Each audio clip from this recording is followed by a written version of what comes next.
अस्सलाम वालेकुम लिसनर्स, मैं हूं आपकी होस्ट नीलम और नीलम आपको अपने चैनल में वेलकम करती है।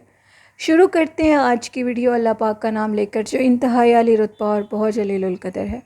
मैं अपने सभी सुनने वालों के लिए ये दुआ करती हूँ कि मेरे सभी सुनने वाले हमेशा शाद और आबाद रहें, जहाँ रहें खुशबाश रहें। अल्लाह पाक की रहमत और करम भरा साया हमेशा हम सब के ऊपर कायम और दायम रहे, आमीन। इसी दुआ के साथ आज की स्टोरीज़ जिन्नात के किस्से कहानियों का सिलसिला शुरू करते हैं।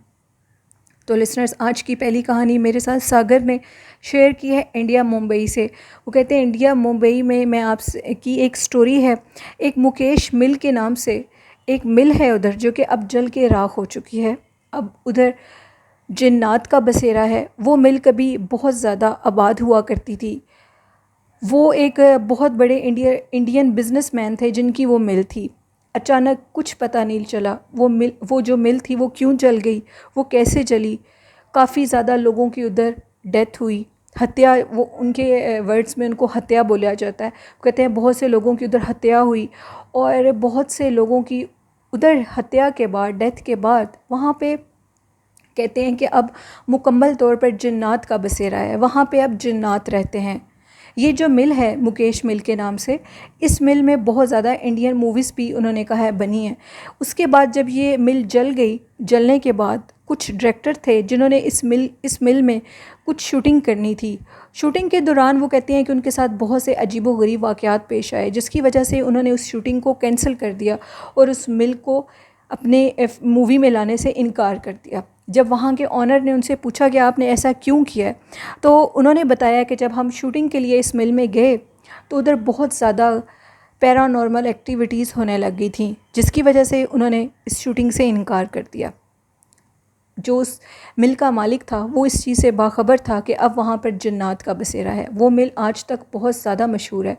सागर कहते हैं कि वो जो मिल है वो मैंने खुद अपनी आंखों से देखी है। वहाँ से काफ़ी लोगों से मैंने बातें सुनी हैं, जो कि मिल के इर्द गिर्द जो लोग रहते हैं, जो वहाँ के कुछ वर्कर थे जो बच गए थे, उन्होंने बताया कि उस मिल में बाकायदा रात के टाइम चूड़ियाँ खनकने की आवाज़ें आती हैं। एक औरत है जो कि उधर सुर्ख साड़ी में फिरती है, लोगों को नज़र आती है बाकायदा।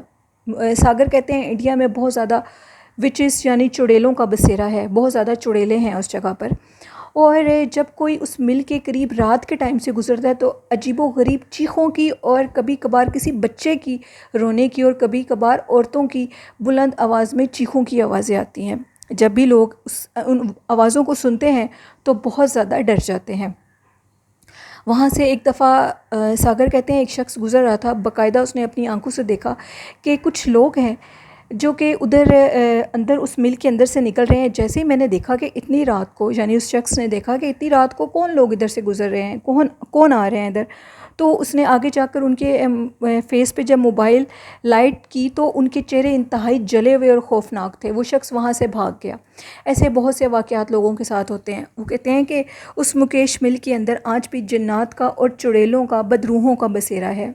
एक दफ़ा एक शख्स ने, एक वर्कर ने बताया, जब मिल सारी जल गई, जलने के बाद मैं अपने मालिक के साथ उस मिल के अंदर गया। सब कुछ हमने चेक किया। चेक करने के बाद देखा तो सब कुछ जल के बुरे तरीके से राख हो चुका था। हम लोग मिल के बिल्कुल एंड वाले एरिया में थे और शाम का टाइम था। तो अचानक से हमें यूँ महसूस हुआ कि जैसे कोई खौफनाक किस्म की चीख हमारे कानों में आई है। और उस चीख को सुनकर मैं और जो उस मिल का मालिक ऑनर था वो बहुत ज़्यादा हैरान हुए कि इधर तो कोई भी नहीं है, तो ये चीख की आवाज़ किसकी है। अचानक से चूड़ियाँ खनकने की आवाज़ें आने लग जाती हैं और जब चूड़ियों की आवाज़ें आती हैं तो एक ज़ोरदार चीख, एक औरत की चीख सुनाई देती है। बहुत से लोग इस मिल के मुतालिक बहुत सी बातें करते हैं। कुछ लोग ये कहते हैं कि इस मिल के अंदर किसी औरत की हत्या हुई, किसी औरत को उसके साथ कुछ ऐसा गलत किया था और उसके बाद उसको मार दिया गया था, उसकी बदबू इधर फिरती है। एक दफ़ा एक शख्स कहता है कि ये जो मिल है, इधर रात के टाइम ढेर सारे बच्चों की रोने की आवाज़ें आती हैं। जो लोग उधर जल गए थे, जिन लोगों की उधर मौत हुई थी, वो बहुत से लोग इस मिल के अंदर आज भी नज़र आते हैं बाकायदा तौर पर। इस मिल को ठीक करने के मुतालिक कोई भी सोचता है, यानी उस जली हुई मिल को अगर हम ठीक करना चाहें, ऑनर अगर सोचें, तो वहाँ पे मुख्तलिफ़ हादसात इतनी तेज़ी से पेश आते हैं कि कोई उस मिल के अंदर जा ही नहीं सकता।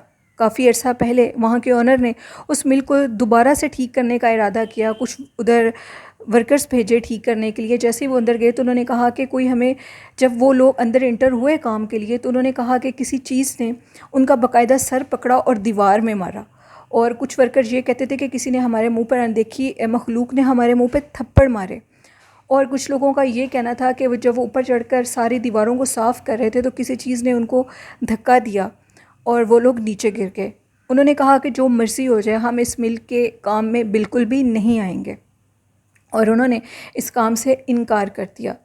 उस ओनर ने काफ़ी लोगों को उधर भेजा, लेकिन काफ़ी लोग नाकाम रहे और अब वो मिल एक जिन्नात की अमाज का बन चुकी है। सागर कहते हैं कि मैं जब उस मिल के करीब गया तो अजीब सी मनहूसियत का शिकार वो मिल लगती थी मुझे। उसकी जो जली हुई दीवारें हैं वो नहायत पुरस्रार और खौफनाक लगती हैं। ऐसे लगता है कि वाकई इधर जिन्नात का और बदरूहों का बसेरा है। वहाँ के इर्द गिर्द के जो लोग हैं वो कहते हैं कि यहाँ पे रात के टाइम जो औरत वो बाहर निकलती है उसी की चीखों की और रोने की आवाज़ आती है। अक्सर सागर कहते हैं कि ये सुनने में आया है कि वहाँ पे जो औरत है वो सुर्ख साड़ी में तो होती है, लेकिन उसके हाथ में सुर्ख चूड़ियाँ भी होती हैं। जैसे कोई शख्स, कोई मर्द अगर गलती से भी उस मिल के करीब से उस टाइम गुजर रहा हो तो वो बाकायदा इतनी खौफनाक अंदाज में चीखें मारती है कि जिससे लोग डर जाते हैं। सागर कहते हैं एक इंडिया का ये एक और बहुत फेमस मुंबई में एक जगह है, उसको वो कहते हैं कि मुंबई में एक रोड है कंटोनमेंट के नेम से। वहाँ पे कहा जाता है कि रात के टाइम एक औरत की बदरू फिरती है, यानी कि एक सफ़ेद साड़ी में एक औरत उस सुनसान रोड के ऊपर फिरती है। दिन के टाइम वो रोड बहुत ज़्यादा खूबसूरत है, वो बहुत ज़्यादा खूबसूरत नज़ारे पेश करता है, लेकिन जैसे ही रात होती है तो उस रोड के ऊपर बाकायदा एक औरत सफ़ेद लिबास में, कुछ लोग कहते हैं सफ़ेद लिबास में, और सागर कहते हैं, कुछ लोग ये कहते हैं कि उसने सफ़ेद साड़ी पहनी हुई होती है। बाकायदा वो वहाँ पर उस पूरे रोड पर फिरती है और जब कोई गाड़ी उसके पास से गुजरती है तो उस गाड़ी से लिफ्ट मांगती है। अगर कोई गाड़ी वाला उसको रोककर बिठा ले, उसको बिठाने के बाद सागर कहते हैं कि अगर वो शख्स उस लड़की, उस औरत के ऊपर गलत नज़र नहीं रखता तो वो औरत बाकायदा एक जगह पर आकर कहती है कि गाड़ी को रोको, और उतरते हुए ये कहती है कि तुमने बहुत अच्छा किया है कि तुमने मेरे ऊपर गलत नज़र नहीं रखी। और जो कोई उसके ऊपर गलत नज़र रखता है, बहुत से लोगों की उस रोड के ऊपर हत्या हुई है, यानी उनकी डेथ हुई है। और उसकी जो वजह वो कहते हैं वो ये है कि लोग कहते हैं कि उधर उस बदरू का बसेरा है। वो जो लोग गाड़ी नहीं रोकते वो बाकायदा गाड़ी के पीछे भागती है और भागकर उसी गाड़ी के स्पीड में गाड़ी के करीब आती है और गाड़ी को रोकने की कोशिश करती है। और जो लोग गाड़ी नहीं रोकते उनका अक्सर एक्सीडेंट भी हो जाता है। वो कहते हैं कि वो रोड इंडिया का एक फ़ेमस रोड है जहाँ पर ऐसी बहुत सी खौफनाक वाक़यात पेश आते हैं। सागर कहते हैं कि फिर एक और एक जगह है, उन्होंने उस जगह का नेम लिया है, वो काफ़ी टफ़ नेम है, वो मैं कॉल नहीं कर सकती।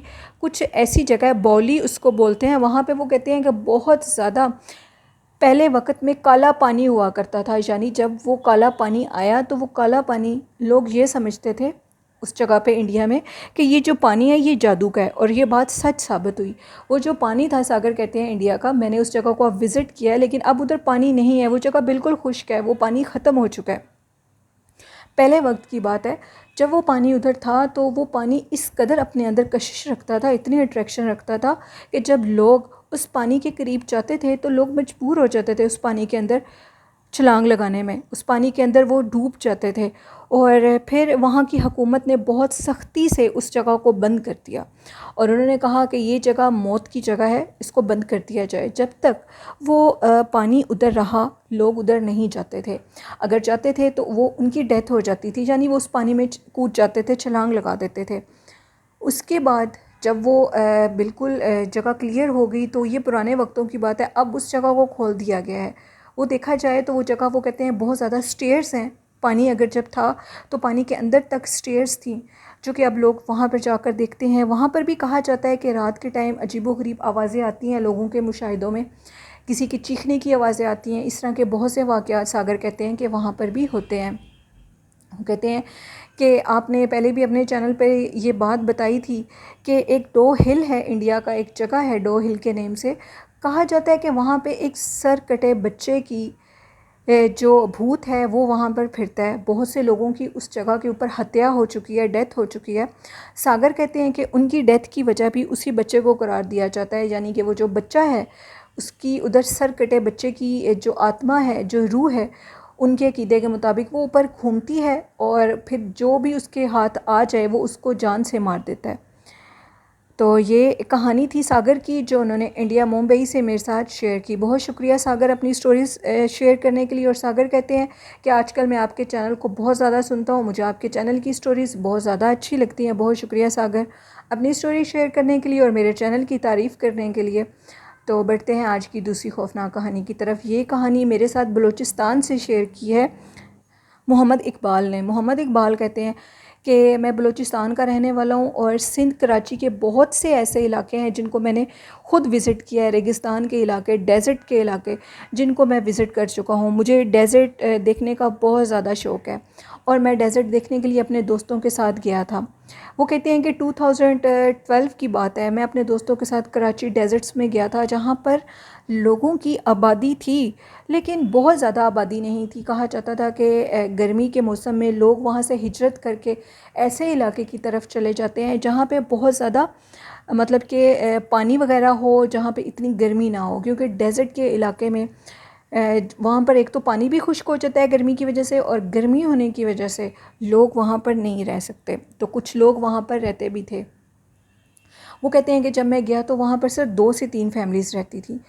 हम लोगों को बहुत ज़्यादा प्यास लगी हुई थी और हम लोग उधर पानी पीने के लिए रुके। हमने सारे डेज़र्ट की वीडियो बनाई। जब हम पानी पीने के लिए उधर रुके तो एक बुज़ुर्ग मियाँ बीवी थे जिनके घर में हम लोग रुके थे।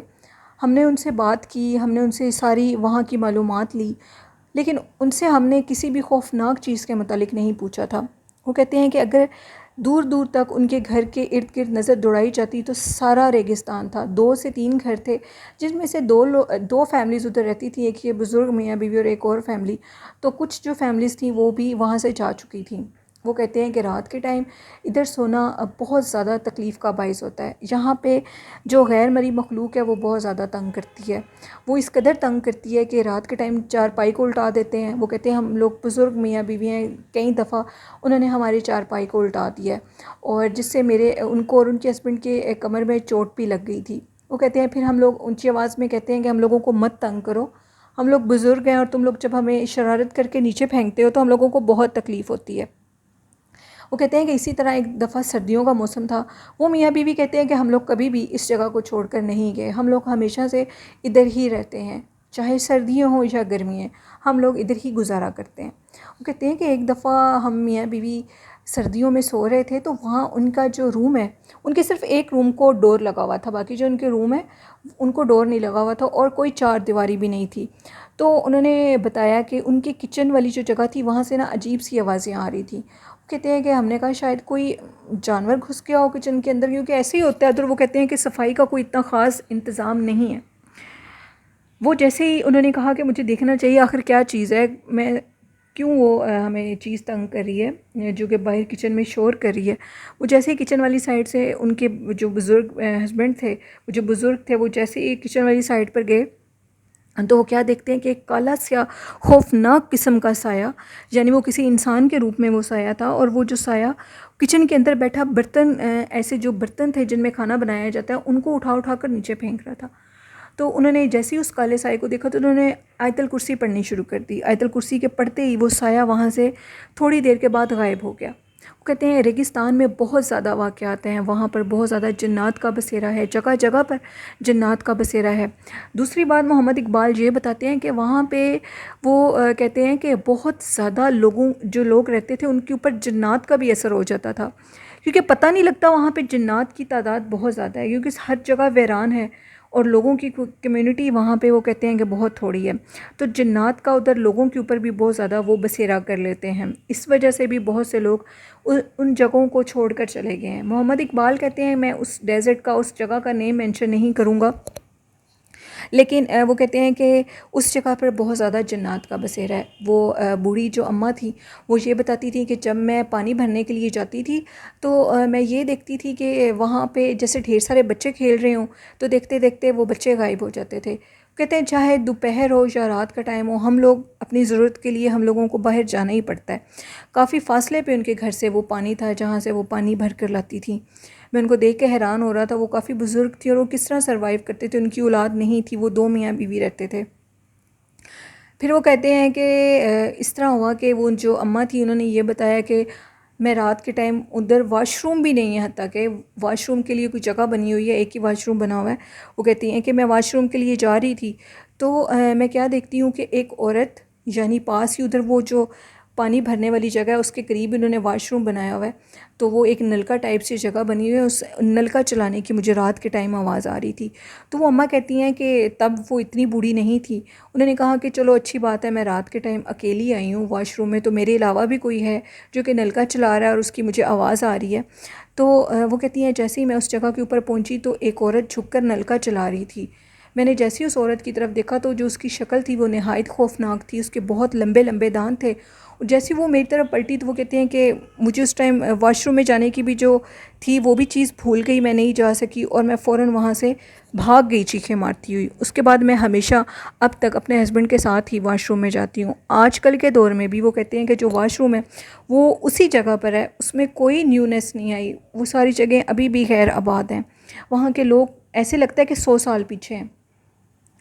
तो ये कहानी थी मोहम्मद इकबाल की जो उन्होंने बलूचिस्तान से मेरे साथ शेयर की। बहुत शुक्रिया मोहम्मद इकबाल अपनी स्टोरी शेयर करने के लिए। तो बढ़ते हैं आज की तीसरी खौफनाक कहानी की तरफ। मेरी तीसरी खौफनाक कहानी जो मेरे साथ शेयर की गई है वो है रिमेश, जो कि मेरे रेगुलर स्टोरी लिसनर और सेंडर हैं। रिमेश मेरे साथ बहुत से अपने वाक़यात शेयर कर चुके हैं। रिमेश कहते हैं आज एक और वाक़या मैं आपके साथ शेयर करूँगा।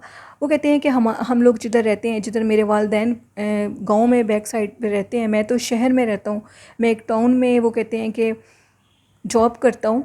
तो वहाँ पे हम लोगों के घर की जो मेरे घर है उधर मेरे माँ बाप के पास उधर एक चौल बने हुए हैं और उस चौल में सब लोग रहते हैं। जैसे मैंने आपको बताया गांव में भी वो बने होते हैं, सबके एक एक दो दो रूम के घर बने होते हैं, एक ही नक्शे के वो घर बने हुए हैं।